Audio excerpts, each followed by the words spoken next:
to have some of our good friends from Sonos with us. This month, we are going to be giving away at the end of this a brand new Sonos Arc. So today, if you are joining us, here's what you can expect in about the next hour. We're going to have a lot of fun. We are going to introduce some of our friends from Sonos. We're going to talk about all things Sonos Arc and some of the other latest product launches that they've had and software launches that they've had. And then we're going to give away some products. So we're going to give away the Sonos Arc at the end. We'll announce the winner. And just for fun, for those of you who asked the best question during the live stream, we will also be giving away a Sonos One. So there's another opportunity for you to win something today. So thanks for our friends at Sonos for contributing those to us. And we're excited to get rolling. For those of you who are leaving comments, feel free to leave comments both either if you're watching this on YouTube or on Facebook. We can see all of those comments coming in. Thanks for doing those. Give us a shout. Let us know where you're dialing in from. It's always fun to see where folks are joining us from. Leon and I are here in Raleigh, North Carolina. I'll introduce the rest of the folks. They'll kind of share where they're from as well. But thanks again for joining us. We hope to have a lot of fun. It is 5 o'clock, so happy cheers to all of you guys who are joining in. Cheers. Well, here's what we're going to do. We're going to go around and let everybody have a chance to introduce themselves. And first off, introduce yourself. Tell us what your role is, and then tell us what you are drinking this Thursday afternoon. So I will start with you, Roger. Yeah, appreciate it, Jonathan. Hey, everybody. My name is Roger. I live outside of Atlanta. I've been with Sonos now for almost 7 years, but I'm an account manager. So I'm in charge of sales, basically from Florida out to Texas. I work with our great partners such as AudioVice, and so that's super excited that I'm able to be a part of this today, guys. So looking forward to the next hour or so to talk about Sonos. Awesome. We see folks coming in from all over Florida, Wilmington, Houston, Minneapolis, Kentucky. Awesome. So you guys, appreciate you guys joining us from all over the country. So Jeff, welcome. Hi there. Thanks for having us today, Jonathan. My name is Jeff Dadarian. I lead what we call the product program leadership team at Sonos. So that's the group of people that are responsible for leading the technical and operations halves of any new product development activity. So been at Sonos, it'll be about 6.5 years now. So similar to Roger there, I'd say. And Got you a little bit there. Yeah, you beat me a little bit. Definitely enjoyed every minute of it. So when I joined Sonos, I came in. I started working. This was back when we were mid development on the Play 5 Gen 2 as well as Playbase, and I worked on the capacitive touch interface for that product, and then went on to lead the development of Beam. So if there's any Beam questions out there, I can answer those too. And then, since then, I've now lead the team responsible for all the new product development. So awesome. Excited to be here. See someone from Budapest. They may have the record so far for furthest away. So Jeff, tell us, and we'll come back to you, Roger. Tell us, what are you drinking right now? I am drinking some tequila with lime because, it's summertime. That's right. What's your tequila of choice? What am I doing? I usually drink Casamigos. This is, I think it's the Casamigos Reposado for today. Reposado, nice. Awesome. And Roger, what were you? We forgot to ask you. I've got the Monday Night Brewing IPA. So nothing too fancy, but it's very good to me. Something local. And your Empire Strikes Back cup, which is, of course, really important. And I see someone from Michigan. We love those folks actually from Michigan. So real quick, I'm drinking Bell's, which is out of Comstock, not too far from Kalamazoo, Michigan. It's my favorite summer beer, the Bell's Oberon. So any of those from that area, check it out. They got a great little brewery up there in Kalamazoo. So JT, welcome. Thanks for having me, everyone. Welcome, everyone. Thanks for joining in and listening to us. My name is JT Pruitt. I'm a senior trainer for Sonos. So anything training-wise, whether it's customer-facing, dealer-facing, all of the above, you'll see me on webinars, all over the place. I've been with Sonos almost 6.5 years as well. So we're all right in that same timeline. But I am drinking. I'm right outside of Atlanta, so of course I'm drinking a local brew. It's a collaboration between Reformation and Odd Story out of Chattanooga. It's called Bomb Pop. It's a beautiful can. It's a sour beer, so it is quite tart. It's if anybody's ever had one of those red, white, and blue popsicles, it tastes exactly like that, and it's delightful. Nice. I've got a couple young kids, so I'm very familiar with those those popsicles. We eat them all the time. They probably just melted those things and stuck it in them. All right. Right. Hey, you know what? I don't care what they did. It's delicious. It's good. Well, thanks again, JT, and all the guys from the Sonos team. We appreciate it. Leon, welcome back. Yes. Hey, we appreciate everybody from all over the world now joining in. That's really great to see all these places. I'm in Raleigh, North Carolina with Jonathan, and I've been with Audio Advice since I founded it in 1978. And that puts me, oh gosh, way too old. So, and I'm drinking from Morganton, North Carolina, a Hoppy Haze IPA, which I've never had and is really, really good. It's pushing my favorite brewery burial a little bit. This is really good. Nice. We'll have to check it out then. That's cool. Well, thanks again for everyone for joining us. So, real quick question, just another fun question that we'll ask. What was the first concert that you remember going to? And if you're chatting, go ahead and maybe if you can share one of the first concerts you remember going to, leave that in the comments as well. JT, I'll come back to you. First concert that you remember going to, what was it? Yeah, so this was 98, 97, somewhere in there. It was Warped Tour. So you had bands like Limp Bizkit, Korn. Like, of course, I'm from Jacksonville, Florida, which is the home of Limp Bizkit. So where do you think I was? On the Limp Bizkit stage. That's the first one that I can actually remember going to. So that shows my young age a little bit. Got it. Someone said, where did you find Audio Advice? No, Leon is our founder of Audio Advice back in 1978, as you mentioned. So for those of you who don't know about Audio Advice, obviously we have 2 stores, Raleigh and Charlotte, North Carolina, and then, of course, an incredibly strong presence online all throughout the country. So, yeah, JT, really cool. Thanks for sharing. I remember seeing some of those shows myself. Yeah. Jeff. I'm trying to think back. I think it must have been Van Halen, but it was Gary Sharon days. So this was a sliver of Van Halen's time. So, but Ted says Van Halen was his as well. 1979, maybe a little earlier. A little earlier. He had a different singer. He had a different experience too, probably. Totally different experience. I was with my uncle. This is not cool. Roger. So mine's not really. It's kind of embarrassing actually, but I'll go ahead and just throw it out there. So I was with the family. First concert was at the Omni in Atlanta. It was Debbie Gibson live around the world. Yeah. So that was I still remember it to this day. But my first rock concert was Metallica. So there you go. That redeems yourself a little bit. Yeah, a little bit. We got a couple of great comments. Bare Naked Ladies. I'm not going to call this person out because I actually know this person watching, but good concert. I see Spice Girls as well. So similar to you, Roger, my mom drugged me to see Tina Turner when I was just a little kid. I guess she couldn't find a babysitter. So she drugged me to see Tina Turner, which now looking back, I was like, that was actually pretty cool. But the first concert I really was the trio of En Vogue, Vanilla Ice, and MC Hammer. So Wing Stadium, Kalamazoo, Michigan. All right, Leon. Well, mine, as you might imagine, goes a little bit further back in time. And I was about 12 or 13 years old. Don't remember the age. But my dad took me to see Three Dog Night. And it was late 60s, I guess. And I just remember they sounded really great, but it was so loud. I had my hands in my ears the whole time because I was a young kid. It was just incredibly loud. Yeah, I'm going to stop you right there, too. I see Clint Rocks at STP. That's my all-time favorite band. So, Stone Temple Pilots, I am a huge fan. Yeah, I saw them as well back in the day. So, yeah, some really cool ones folks are posting here all over the place. All right, well, let's transition a little bit. Obviously, why everyone is here to learn a little bit more about the Sonos Arc. Obviously, just launched back, mid-June? And so I guess I'll throw this out to the team. And I think, JT, you may pull up a couple slides for folks just to kind of see what's under the hood. So tell us what went into the design and the development of the Sonos Arc. Awesome. I'll throw that to Jeff and I'll share my screen.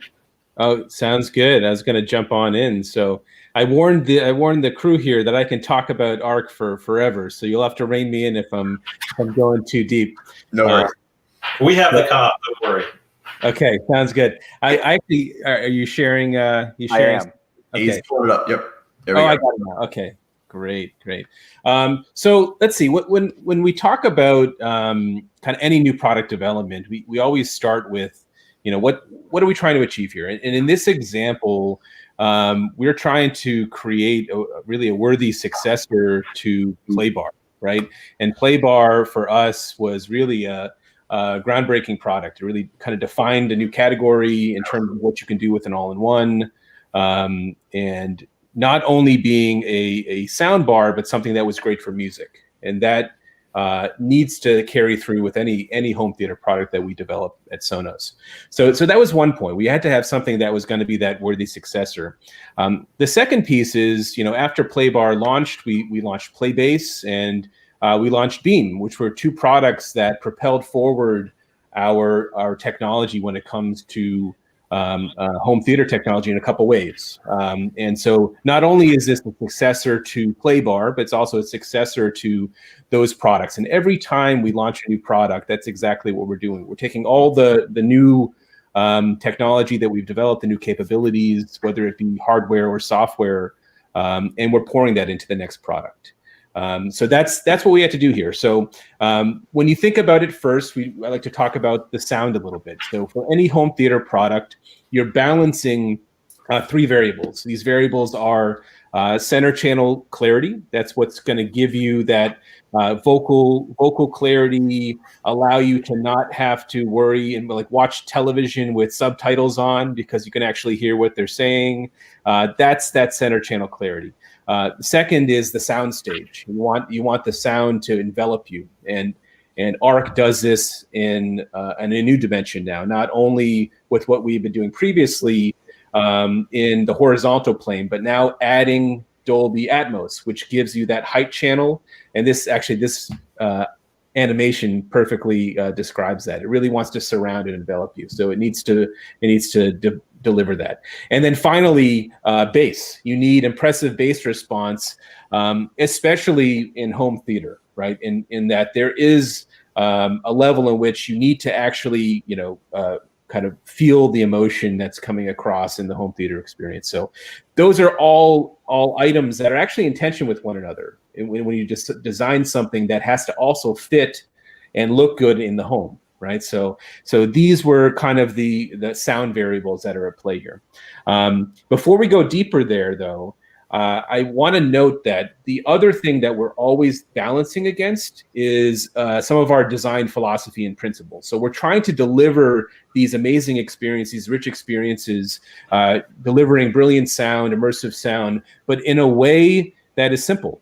Right, so everything we do is going to be built upon this foundation of simplicity and ease of use, and you'll see that show up in many, many different ways. Okay, so let me just layer that out there for a moment. So now, kind of zooming forward, we're ready to take this development, start working on the ARC speaker. And again, we're trying to pull in all these learnings. So the phased array is actually a great example. So the slide is a good representation. So under the hood here, there's a lot going on. So if you look under the hood, there's 11 transducers. Those are sprinkled all across the product. So we've got two mid-woofers pointing up, two firing to the side, 4 across the front, and then 3 tweeters. And I described those in different spatial locations, but you shouldn't think about it as that's the way it works. And the way it's actually working is every single element in the soundbar is working together using the phased array technology that was shown on the last slide in order to deliver the soundstage. Right, so every element working together in order to deliver a soundstage and steer the sound around the room, both in the horizontal plane and the vertical plane. And in doing that, you're able to achieve a 5.0.2 rendering of the sound. So that's 5 channels in the horizontal plane, so front, center, left, and right, and a wall bounce to get the rears. And the .2 at the end is now the height channel with the up firing transducer. So that gives you that ceiling bounce in order to create the again, that vertical channel when it comes to the Atmos sound rendering. Of course, like any Sonos product, you can add on to it, right? If you want to add dedicated surrounds, you can do that, right? And you can expand the system. It gets better as you do that. If you want to add a dedicated sub, you can do that as well. You can pair it with the sub. We just launched an update to the sub Gen 3.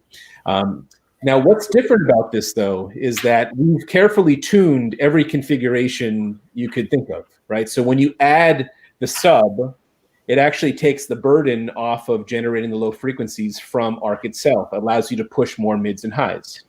When you add the rears, it's doing the same thing. It's taking the burden off of having to do that wall bounce for the rears, giving you better spatial kind of localization there, and it gives more headroom again to ARC. So every configuration has been carefully tuned so that once you go through that process, again, back to that simplicity, you don't have to think about it. You know that we've already carefully tuned it to work for whatever configuration you can come up with. Yeah, and thanks for sharing those slides. That really helps sort of unpack everything in detail. So first question some folks are asking is, which obviously you mentioned a little bit about, Jeff, is do I need a sub? And if you have a sub with the ARC, maybe how does that experience sound different? Sure.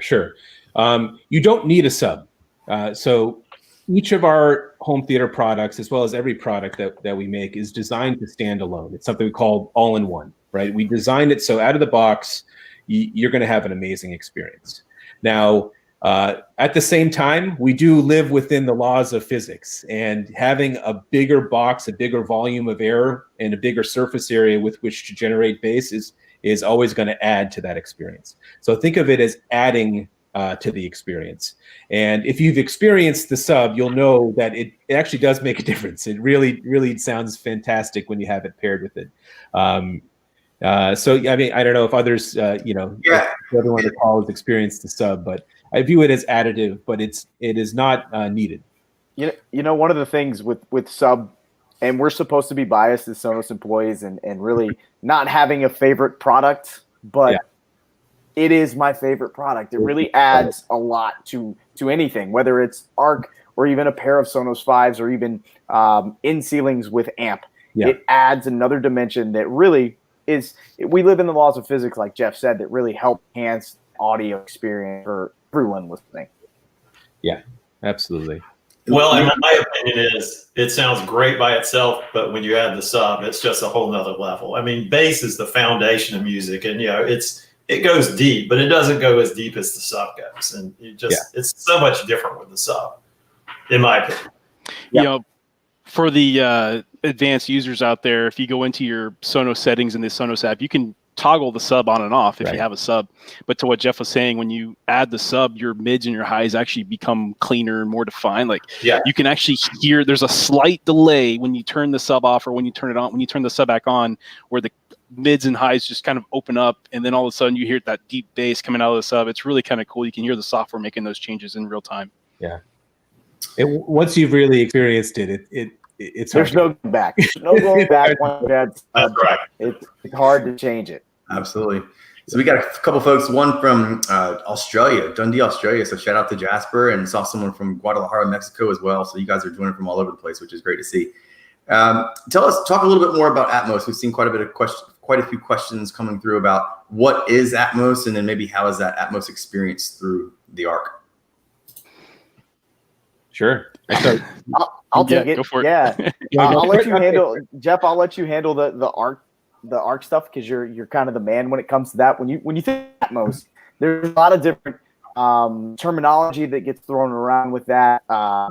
People hear Atmos and they really don't know what it means. Atmos is a codec that is made up of a lot of different codecs inside of it, right? I don't even know the exact number of configurations you can have for Atmos, but there are so many different ones. And maybe, Jeff, you know the exact answer. But things like Dolby Digital True HD, Dolby Digital Plus, Dolby Digital Matte are all considered an Atmos codec. It just depends on what you're getting. So from the television, that is, right? Or what the source is. So ARC is able to handle all three of those. And really, they're the most popular when it comes to things, right? Streaming specifically generally gives you Dolby Digital Plus. Things like Dolby Digital Matte comes from Apple TV. And then Dolby Digital True HD, of course, comes from that uncompressed using enhanced audio return channel with, say, a Blu-ray player and a great TV that has eARC. Can you talk a little bit more about? There's a couple questions about eARC, what that is, and maybe the thought process behind using that. Yeah, Jeff, I'll let you handle that one since sure. you help. Sure. So eARC is it's a communications protocol over HDMI. So you can think about an HDMI cable as really a bunch of different cables inside of it, which makes it a really nice. So you have one connection to the TV, but over that connection, you're actually sending there's video, there's audio, there's communications, there's all this stuff going on. So the way ARC makes use of this is we use that the audio return channel. That's ARC, audio return channel. And what eARC is the next evolution of that. So the first product that made use of ARC for Sonos was the Beam, and we use that again. So you have that one connection. Again, back to simplicity for Sonos. We want one connection to the television, and that's how we got the audio returned back. That audio returned from the television. Now with eARC, what it does is it adds more bandwidth. Right, so you get more bandwidth, which is what is allowing you to unlock some of the higher, higher resolution formats, such as a full Dolby Atmos rendering that you would be getting. So that's why that's really critical in order to get that full Dolby Atmos with the height channels going. As JT said, Dolby Digital Plus, that's fine with regular ARC. Or even optical in some cases, right? So, but with eARC, you really need that connection in order to get the full Dolby Atmos experience. Uncompressed, yeah. Thank you. And then we use it for a couple other things as well, right? So we also use it in order to allow you to turn the television on and off with your voice, because we have HDMI CEC commands now, so we can communicate to the television. We use it for volume control. So when you press volume up and down, the TV IR or RF receives that information and passes it down to the soundbar. So again, it allows you to plug that one cable in. And for a lot of televisions that are fully compliant with HDMI, that's all you have to do. You don't have to program your remote. You don't have to do anything else. It's ready to go. Right. Several questions coming on. Is it voice enabled? Obviously with Alexa, Google Home, etc. Pretty straightforward. Yep. Yeah. So Sonos Arc, it does have both Amazon Alexa and Google Assistant built in. So both of the voice assistants that are supported on the Sonos ecosystem. It also supports AirPlay 2. So for the iOS users out there that want to be able to AirPlay and audio stream to the Arc, you can certainly do that as well. And a little known secret, I guess, about AirPlay 2 is it does unlock HomeKit, so that can technically give you Siri voice control through your iOS device. So if you have an Apple Watch and you subscribe to Apple Music, you can use voice control through Siri to control the Arc as well. What is the ideal room or listening environment for Sonos Arc in its by itself? And then maybe what is sort of that ideal point where you then begin to sort of build out the system with rears, et cetera? With Sonos Arc, it is our premium soundbar. So you think about Sonos, we have two soundbars. We have Beam, which is our compact soundbar. We have Arc, which is our premium soundbar. Arc is obviously going to have a much bigger sound. It gives you Dolby Atmos. So for your main listening areas, your living room, even in some cases a media room, Arc is a great solution for your larger screen TVs. If you have a 40-inch television, a Beam's probably the better solution in that case. It just fits better in terms of size. I think a 40-inch TV in Arc would actually be longer than the TV itself. Yeah. But, when you start getting 50 inches or larger in your screen size, Arc really fits that size TV very well. So you have to think about that as well. But, it's really personal preference because, like Jeff alluded to earlier, Arc by itself is a 5.0.2 experience where it can give you full 5-channel horizontal surround sound plus 2 Atmos height channels. But when you do add your physical rears, that is giving you a more discrete experience. And so if you do have two Sonos One SLs, for example, as your surround channels, you have a dedicated surround left, a dedicated surround right. It does give you more, a better, experience overall for that surround sound experience if you have the space. And granted, you may see a couple speakers sitting behind me on my table, but the Sonos One is actually a pretty small speaker. So it's very discreet, it can hide away. But for the more custom people out in the world that want to have a speaker that's even more hidden away, you can use the Sonos amp paired with either a pair of in-ceiling speakers by Sonos or the in-wall speakers that we have as well. So you do have options. For sure. Really good question from, thanks, Roger. Really good question from Jeff with regards to latency with dialogue. Are there any lip syncing issues in terms of timing and so forth? Yeah, great question. I mean, this is something that we pay very careful attention to. We know that human perception is counted in tens of milliseconds, right, in order to perceive any delay. So we are delivering and minimizing the latency through our system to as small as possible for whatever we're provided from the television. There's some settings in there as well in order to dial that in if you have any issues. But I personally never seen an issue with it. I don't know if any of the other crew has ever experienced something, but yeah. Going back to enhanced audio return channel eARC, one of the requirements to be able to have eARC embedded into your product is the requirement to have automatic lip sync. So that is kind of an innovation of that next generation of audio return channel. So, so that's also an advantage of having a TV that supports enhanced audio return channel. That's a good point. And to go off of that as well, a lot of settings also have to be changed in any situation too. A lot of people want it to be plug and play, but there is some things that you have to change. For example, if you have a cable box, for example, most cable boxes come out of the box only playing stereo. So you do have to go in there and change it to Dolby. Same thing with most of your televisions. So you do have to tweak some things here and there, but it's super simple and it should take you no less than 10 minutes. Yes. One other thing I want to throw out there for the surround sound question, and just again, maybe a little known fact, but one of the huge benefits of Sonos in general for home theater is that it's also music, right? You can also play music through it. Mm-hmm. So, and there's a setting where you can actually take your surrounds and choose whether to have them on ambient mode or full, right? So say you've got, normally maybe you're just sitting there listening, you might have it on ambient, which actually brings the sound of the surrounds down.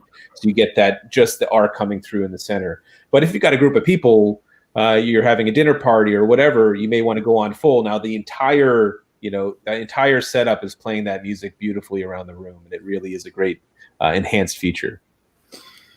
Sounds like people are really digging the Arc. Several folks are saying, I've got the Beam, and now you guys are making me want to buy the Arc. Which part of the thought process behind. One of the things, we were talking about television size and perfect rooms. And one of the reasons that we went into kind of developing the Sonos Arc is we started looking at kind of the television sizes that are starting to be more prevalent, right? If you look 10 years ago, 55-inch maybe was probably one of the bigger televisions around. Now TVs go all the way up to, I think, 85 at this point. So we also had to be able to mirror it with, how it looked next to a television. So that's why it's about 10 inches longer than Playbar. It's got a little bit of a sleeker design. So it's got that curved grill. It's not a square box. And it kind of blends into the background because we know that as a consumer, if you're buying a big, beautiful TV, the last thing you want is to have something take your eye away from that television. So that's kind of goes into the thought process of kind of how we built it from the ground up. That's a great point. And you're 100% right. The last thing you want to do is distract anybody from anything that's not the experience that they're getting from the TV, right? That's even like with the status LED. So that's a minor example, but we put an ambient light sensor in the status LED. So when you turn the lights down, it'll dim as well and only shine as bright as to indicate to you. So when you're changing the volume, but it's not going to light up the whole room like you might. Yeah, and several people ask that question, right? If they're watching a movie at night, are there lights, are there LEDs? So that's a great point to point that out. And you can even turn it off if you like. You can. Yeah. I didn't even notice. I've had Arc since well before it came out, just testing it as a Sonos employee, and I had no idea that was a thing until I was reading up on talking about it constantly, and then I had to remember, I'm not paying attention to this light. It's something that it's a minor detail that kind of fades into the background. Got it. Good question from Billy. He says, for non-Atmos content, what are the major improvements I will hear for my Playbar moving up to the Arc? I can just from personal experience going from a Playbar to an Arc. So my TV doesn't support the Dolby Atmos codecs that are available of it. Dolby Digital plus Dolby True HD, as we were talking earlier. So I am an example of going from Dolby Digital 5.1 on Playbar to an Arc. But I can tell you right now, the dialogue clarity, the sound stage, because it is a bigger soundbar, the bass performance, because there are bigger drivers, more of them, it is just all around just a significantly better sounding soundbar. But that's just my personal anecdotal type experience there. So, it's real. It's beyond anecdotal for sure. It's a step up when it comes to soundstage, right?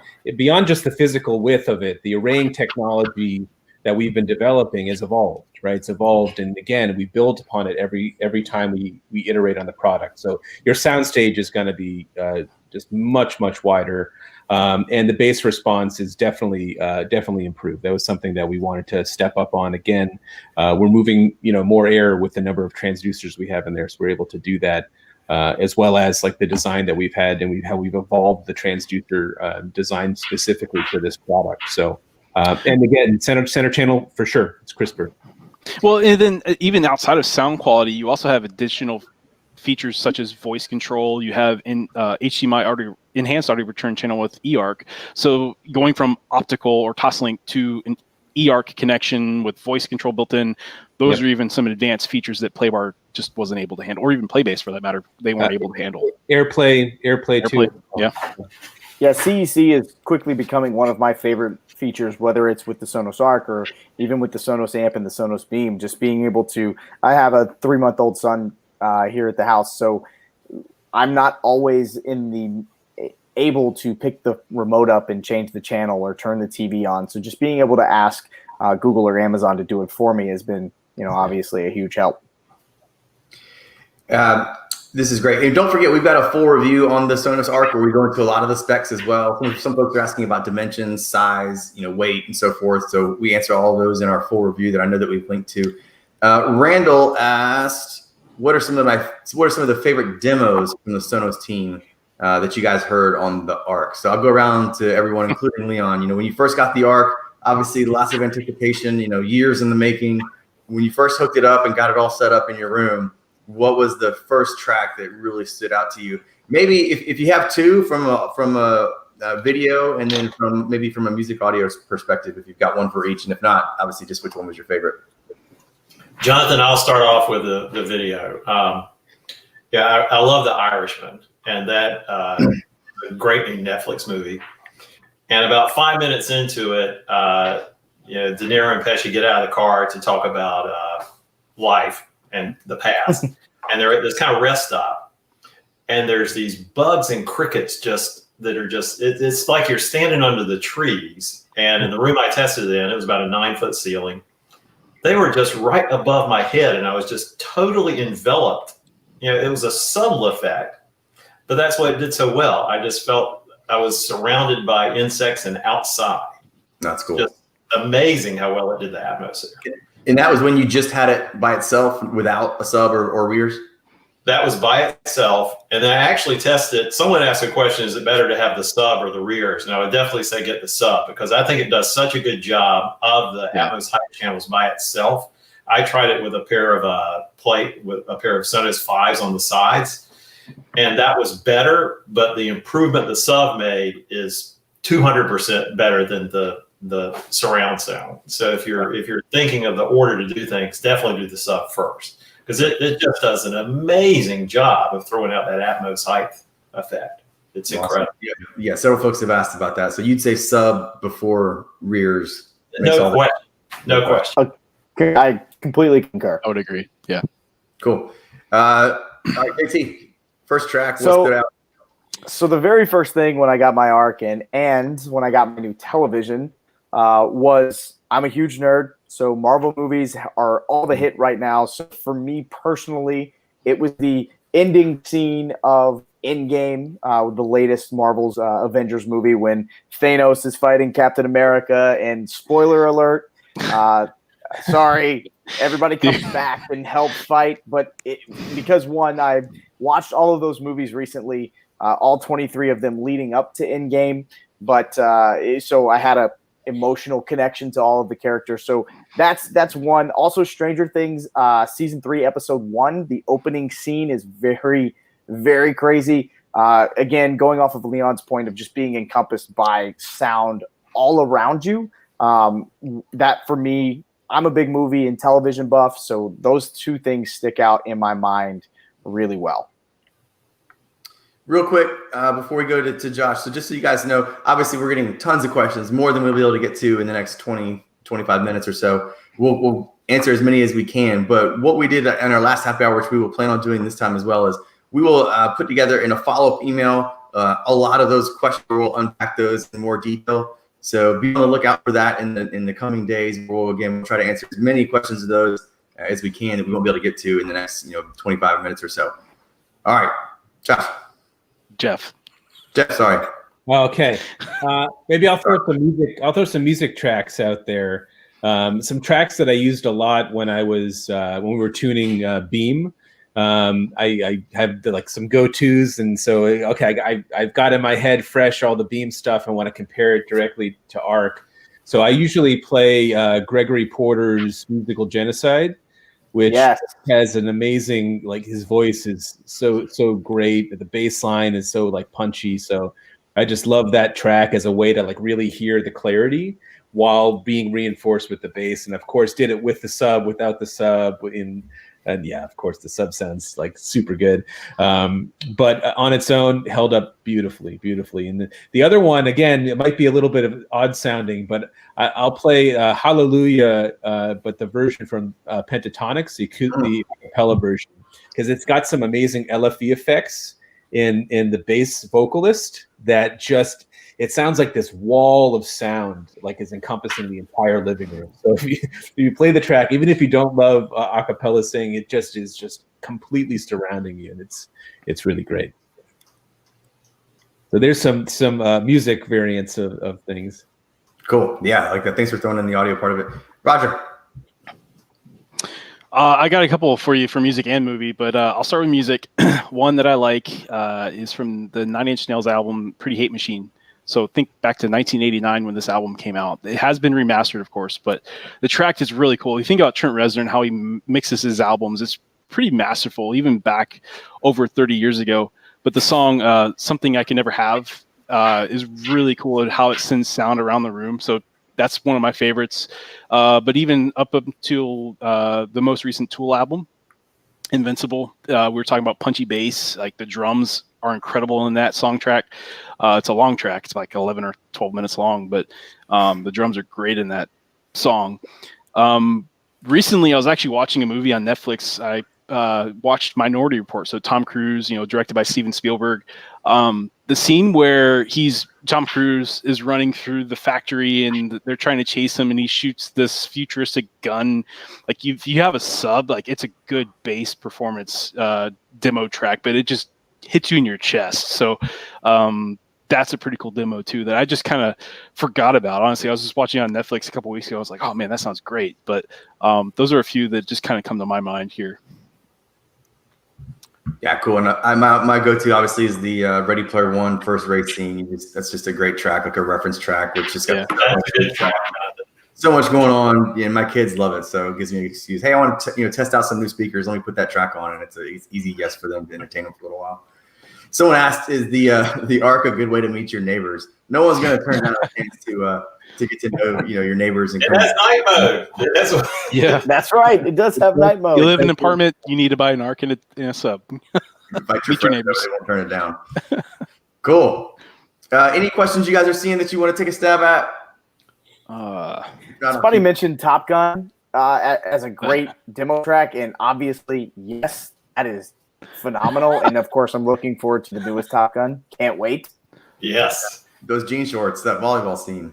Man, it's the best. I see the comment of Tom Cruise running. No way. Yeah, he's running.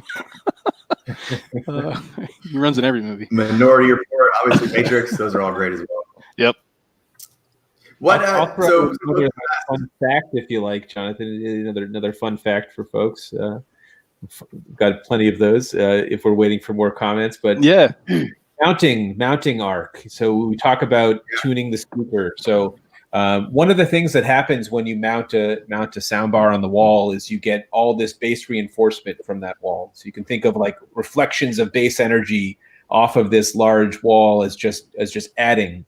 And some might think that's better. Oh, more bass is better, but actually there is such a thing as too much bass. I know we're talking about the sub a lot. It has to be clean. right? And it gets a little bit muddy if you just have it there without tuning that.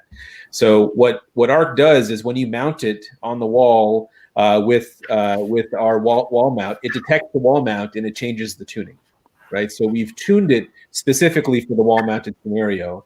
And the tuning actually changes whether you're listening to music or watching TV as well. So that's a couple fun facts about, the way it automatically will adjust its sound to sound best, no matter what your configuration is.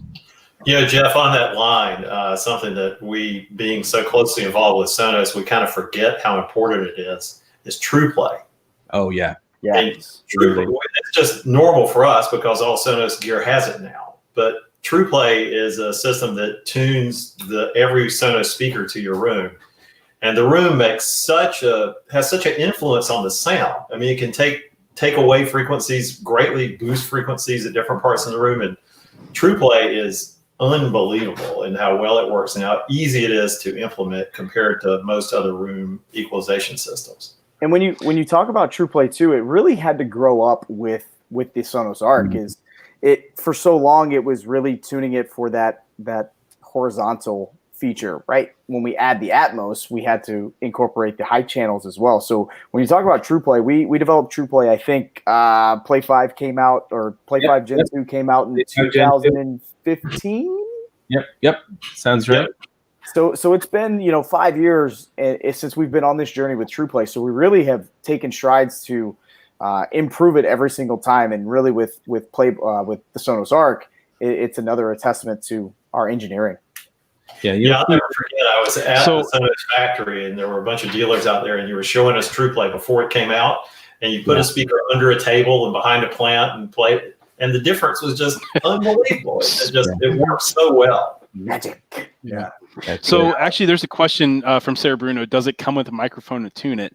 So Trueplay is an exclusive feature to an iOS device. So if you have an iPhone, an iPod Touch, an iPad that's supported with the current version of Sonos S2, then you should be able to do Trueplay no problem.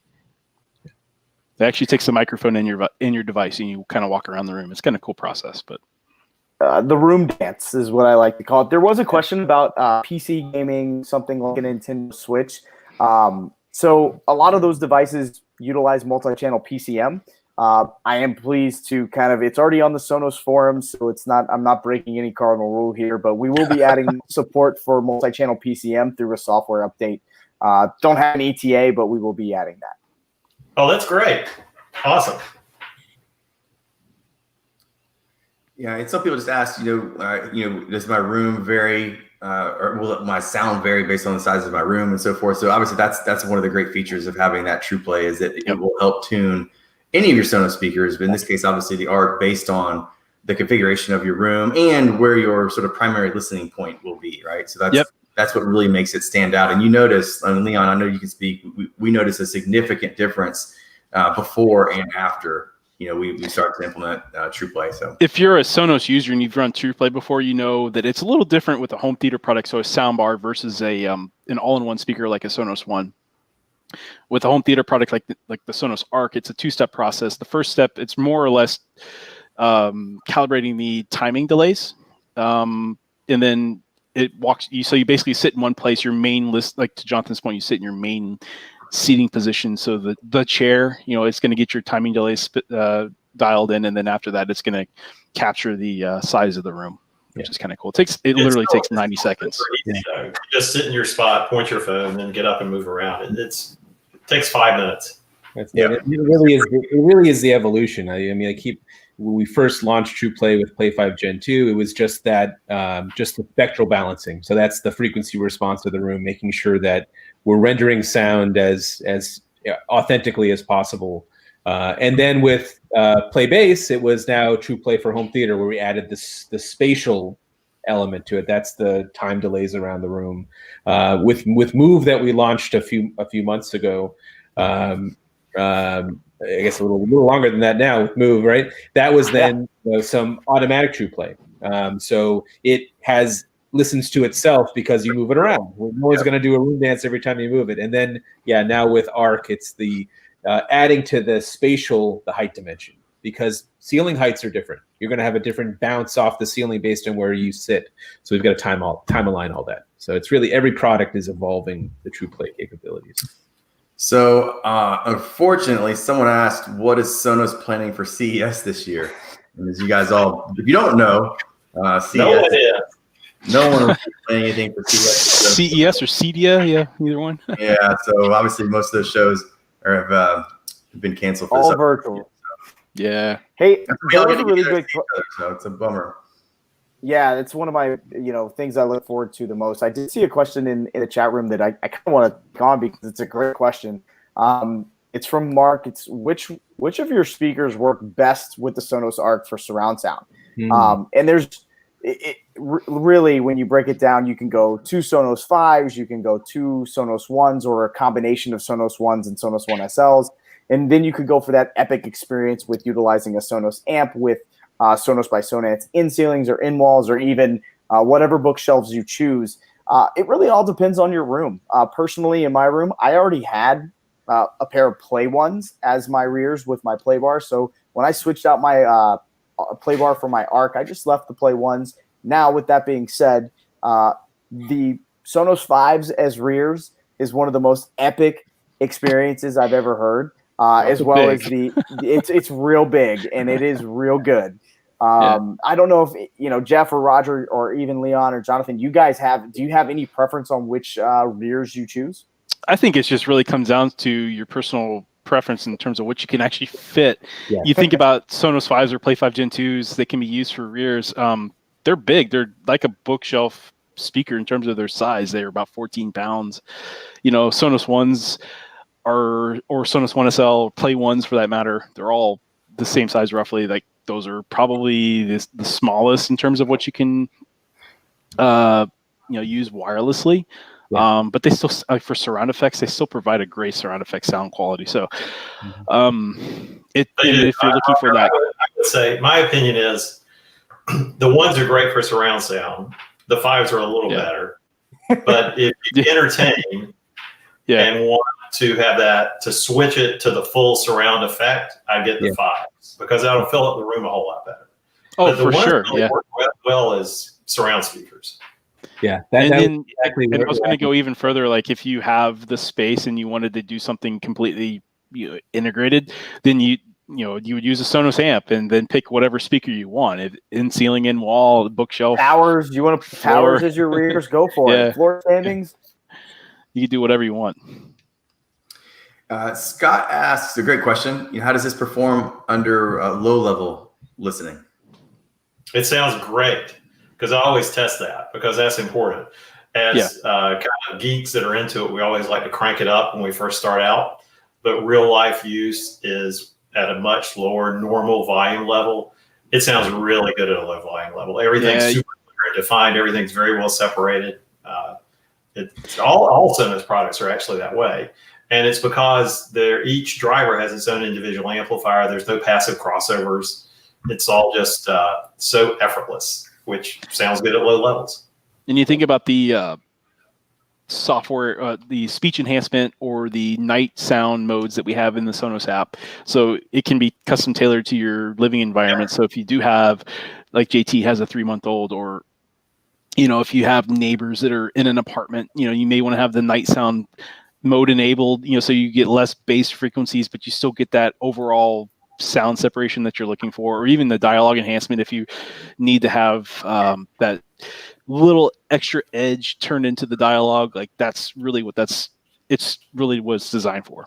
Yeah, absolutely. I use night sound every day. Like 3-month-old, I use it literally every day. Yeah. And Leon's spot on that the majority of listening and it's accurate through our listening data is well below max, right? It's usually in 20-30% range, and so there's plenty of headroom when you do want to crank it, but it has to sound good at low levels. I mean that just wouldn't be acceptable if it went out the door and it wasn't sounding amazing at every step of the way, right? It has to sound great at full too. You can't distort, it can't get muddy, you get anything. So we have to equalize across the whole range. And that's why the process of tuning, takes a long time. And sometimes, through the process, another fun fact to throw out there is, once we get it dialed in our lab, we take it to our soundboard of advisors. And these are industry award-winning producers, mixers, and we take it to their locations and we listen to the content that they've produced, they've created. Right. So we'll take it to whoever produced, the Stranger Things episode and say, does this sound right? Because Sonos sound isn't about adding any color. We don't want to add anything extra. We want it to come across as authentically as possible to what that creator intended. Right. So we just do that, and we have to do it with a wide variety, music, television, everything. And it gets better with sound. Like a great story I like to tell with Playbar, going back to Playbar, is when we brought Giles Martin onto our team as our sound experience lead. He said, something sounds off with music on Playbar. We're going to retune it. And we launched a software update, and now everyone's Playbar sounded better. Right. So we're just continuously working on the sound. To dial things in. Yep. Victor asked a great leading question for us. So he's got the Sub 2. Would you recommend upgrading the Sub to the new Gen 3? So tell us a little bit more about what we can see with the new Gen 3 Sub. So the Gen 3 Sub is really just a refresh of what we had before. So it's the same sound and same look that everybody came to love with the Sonos subwoofer over the years. I think when Sonos Sub debuted back in 2012, it's been through a lot, and really what we wanted to do with Sonos Sub Gen 3 is improve the internal processing to take it longer into the future. So while ARC works with all versions of Sub, you don't necessarily have to upgrade to Gen 3. It's just moving forward, Gen 3 is what we have available because that's the newest version of Sub. But it effectively sounds the same right now. So exactly right. Question. No, buy a pair of rears. So there was a question that came through. What is the maximum number of speakers you compare to it? And I'm assuming they mean how many speakers you compare to ARC, and obviously that would be 2. So if you want to add rears, you can add 2 discrete surround speakers for rears. In terms of an actual Sonos system, the maximum number of speakers you can have in a Sonos system is 32. And just for clarification, only one sub with the ARC, correct? Yes, absolutely. So 1 per room or zone. Got it. Cool. We got a couple more minutes. Any other questions you guys see that you want to try to address real quick? And someone said, yeah, so 5.1, essentially no 7.1 or anything like that for now. Yeah, so with ARC, it's 5.1.2. Yeah. Don't forget those 2 heights. Right. Seeing a couple colors questions, just to clarify, it does come in black and white.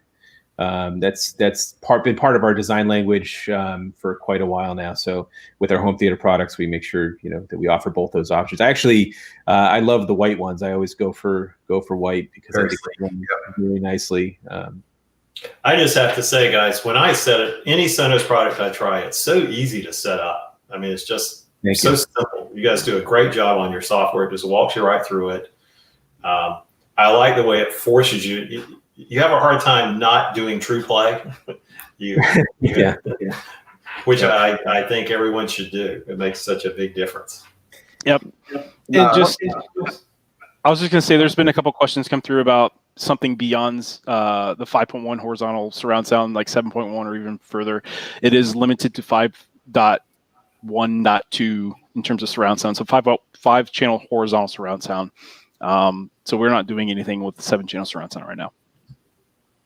And, Leon, obviously we saw a lot of high performance audio, but I think one of the things that really has stood out to you that you've mentioned is just, this may be a chance to brag on Sonos a little bit, is just the failure rates with Sonos. We saw a lot of Sonos, as you guys can imagine, every year. You want to talk about that a little bit? It is, it is, because we really track if things break. We don't like things that break, because when things break, you have upset customers. That's right. Sonos has, by far and away the lowest failure rate of anything we sell. And it's just, you guys testing and how everything that goes when it's going through product development. I've seen that RF cage you put stuff in. I've seen the heat cage you put things in. And you freeze it. It's incredible what you do to your products to make sure they're not going to fail. And then you test all of them. Well, Leon, we've been working together for a long time. So like I said, I've been with Sonos not quite 7 years, almost 7 years, but I don't. Based on that, the reliability with Sonos, I can say it is solid. That's one of the biggest reasons why you guys love selling the brand, and it's a testament to the design quality that goes behind the product. Yeah, you can make it sound better through a software update, which is just fantastic. Jeff, about that, will the software continue to be updated? Obviously, that's one of the great things about all the new releases. The 5, the ARC, the sub, is that now has the internal upgrades to be able to continue to make upgrades as you guys continue to release new software features and benefits. Yeah. There's a great question that excuse me, literally just came in through the chat. Will Atmos be supported through streaming? Or Atmos Music be supported through streaming? So with the launch of our S2 platform, this gives us the ability to potentially look at things in the future. However, what I will tell you today, if you have a Sonos Arc and you have an Apple TV or even built into your Android TV and you subscribe to Tidal, which Tidal does do Atmos Music, and you're using eARC with your television back to your Sonos Arc, you can actually get Atmos music that way right now today. So that is one way that you can forego waiting for a software update. But in terms of high res and all that other stuff, the move to the S2 platform gives us now the ability to look at things in the future. So this sets us up for a very long time. Great. And yeah, I'm curious to try Munis with Atmos. It sounded good. Yeah, it's really awesome. Yeah, we've got a great video where we tackle a lot of those tough questions, between S1 and S2 and some of those products that could be impacted by that. So we'll also post a link to that in the feed. Appreciate the shout out. Several folks said that Peter said he really appreciated the happy hour, great info, great atmosphere. We really appreciate that. That means a lot. We have a lot of folks, as you guys can imagine, behind the scenes that are helping us all hopefully look good and sound good up here. So we appreciate everybody that's put a lot of time and effort into this. So we will give away announce our first giveaway, which is for best question. So Jeff is the one who asked, Jeff Headley, forgive me, Jeff, if I said that wrong, but Jeff Headley is the one who asked about the lip sync issues and the latency with dialogue on the Sonos Arc. So Jeff, we will reach out to you, and you'll be the winner of the new Sonos One. Congratulations. Great. One last fun question. Someone asked if you had to pick one Sonos speaker, which one would it be? Is your favorite? Oh man. I'll go first while you guys think about it. So all right.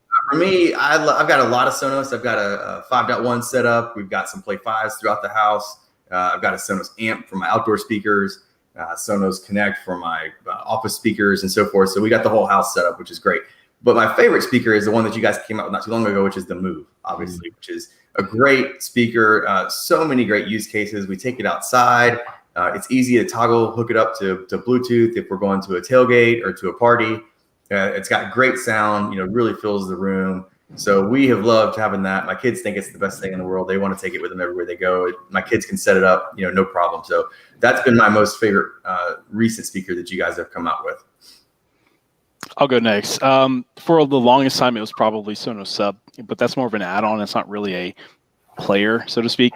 I'm gonna have to go with the Sonos 5. That's my favorite speaker. I like music. I like loud music. In the 5, to me, especially in a stereo pair, I'm sitting in front of 2 Play 5 Gen 2s right now. They've been replaced with the Sonos 5, but that is my favorite speaker. Yeah. This is a tough one. So I agree. I think for music listenings, I agree with Roger's pair of pair of 5s. I don't think you can beat that. I agree with Jonathan's Move for versatility. I think Move is actually one of the best speakers to introduce people to Sonos because they can actually see where they listen to music that they never thought they would. And then, I'm always bringing it to the bathroom. You know what? I'm just going to put a 1 there. So I think it's a great intro. Of course, we're talking about ARC, but Beam actually will always have a special place in my heart because I led that product personally. So yeah. I don't, even though ARC has usurped its position in my living room now, just for personal reasons, Beam is always going to have a special place in my heart. Got it. Really quick. So appreciate all the questions. Obviously, we tried to get to as many of those as we possibly could. We thank you guys for joining us. For those of you guys, again, we appreciate it. We have a lot of different content for Sonos. If you want to check it out, we've linked in the description the difference between S1, S2, new releases, new video reviews on the 5 and the sub, and obviously our Sonos Arc review that we came out with not too long ago. So please check those out. We really appreciate it. If you want to hear the Sonos Arc in person, come check out either our Raleigh or Charlotte showroom. We'll be happy to give you guys a demo. We really appreciate that as well. Guys, thanks for joining us. Any final thoughts or comments you want to share? And then we will announce our winner. Guys, thank you so much for having Sonos on your call. Yeah, thanks for joining in, guys. It's been fun. It's been good. AudioVice, you guys do a great job with Sonos. I continue enjoying the relationship that I have with you guys. So, anything you need for Sonos, AudioVice is your guy, your company that you should go for. Cool. Yeah, and go ahead, Jeff. What's that? I was just saying thank you. Thank you. As you can tell, I love talking about Sonos and Arc, so let me know when you want to do it again. Awesome. We will be sure to answer as many questions as we can as well in our follow-up. So now the moment you guys have all been waiting for. Again, if you want to get your Sonos Arc for yourself, we offer 2-day free shipping. If you have any questions, feel free to hit up our online chat team. They're available, Monday through Friday, 8:30 to 8, 10 to 6 on Saturday. So check that out. Again, 2-day free shipping. We got a lot of folks who have purchased the Arc and are, of course, incredibly happy. So the winner of our Sonos Arc giveaway, are you ready? Is Jody O'Leary from Iowa. So Jody, congratulations. Awesome. Big congratulations. Thanks for joining us. Big shout out to all the folks in Iowa who have joined as well. So we will make sure that we connect with you and get that shipped out to you very, very soon. I think we just threw it up. Our next giveaway for next month is going to be with Cambridge. It'll be the CXN V2 or the S2, which is a great giveaway around a $1,200 value. So be sure to tune in that. We've already got the link ready to go, so you can go ahead and enter that giveaway. Roger, thanks again. Jeff, appreciate it. JT as well, and Leon, as always. Thanks again for joining us, guys. It was a lot of fun. Hopefully you guys enjoyed it as well, and we will see you again next time. Yeah. Cheers.